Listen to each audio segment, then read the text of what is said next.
ஜெயலலிதா, எம்ஜிஆர், கலைஞர் இந்த மாதிரி பெரிய பெரிய ஆளுங்கள்லாம் கஷ்டப்படும் போது, வியாதியில் இருக்கும்போது, ஹாஸ்பிட்டலில் இருக்கும்போது அவங்களுக்காக இவங்க ஏகப்பட்ட புண்ணிய காரியங்கள்லாம் செய்வாங்க. செஞ்சுட்டு அதோட பலனை அவங்க போய் சேரணும்னு நினைப்பாங்க. நம்மளை மாதிரி முறைப்படியெல்லாம் அது சொல்லியோ செயலாலேயோ சங்கல்பம் பண்ணியோ அப்படிலாம் பண்ண தெரியாது. அப்படியே பண்ணுவாங்க. சில பேர் கோயிலில் மட்டும்தான் அர்ச்சனை பண்ணும்போது யார் பேரில் பண்ணோன்னா அந்த தலைவர் பேரை சொல்லி அவங்களுக்காக பண்ணுங்கன்னு சொல்லுவாங்க. ஸோ அது மட்டும்தான் அவங்களுக்கு சொல்ல தெரியும். சங்கல்பம் மட்டும்தான் கோயிலில் இருக்கிற பூசாரிகள் மூலியமாக பண்ணிப்பாங்களே வழிய, மற்றபடி இவங்களுக்கு அந்த அவங்கள நினச்சி இவங்க செய்கிறாங்க. நினைப்பே பலன் தரும் இல்லையா? அந்த வகையில் இவங்க செய்கிற தானம் தர்மம் எல்லாமே அவங்களுக்கெல்லாம் போய் சேர்றது உண்டு. இது நடக்குது.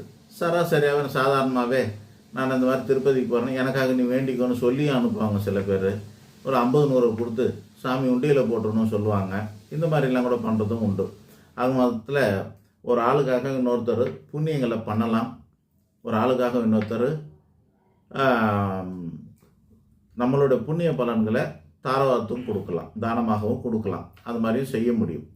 அது உண்மைதான். இந்த பாவ கர்மாக்கள் மட்டும் அப்படி பண்ண முடியாது.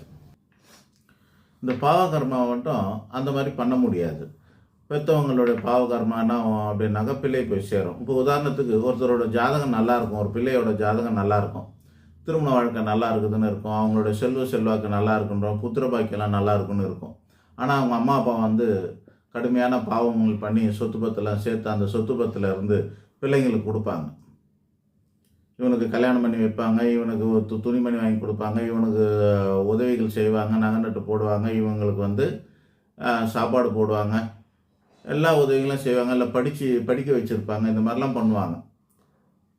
அப்படி பண்ணும்போது என்ன ஆகும்னாக்கா, இந்த குழந்தைங்களோட ஜாதகம் இயற்கையாகவே நல்லா இருந்தால் கூட அதையும் மீறி அவங்களுடைய பாவங்களை இவங்களோட சேரும்.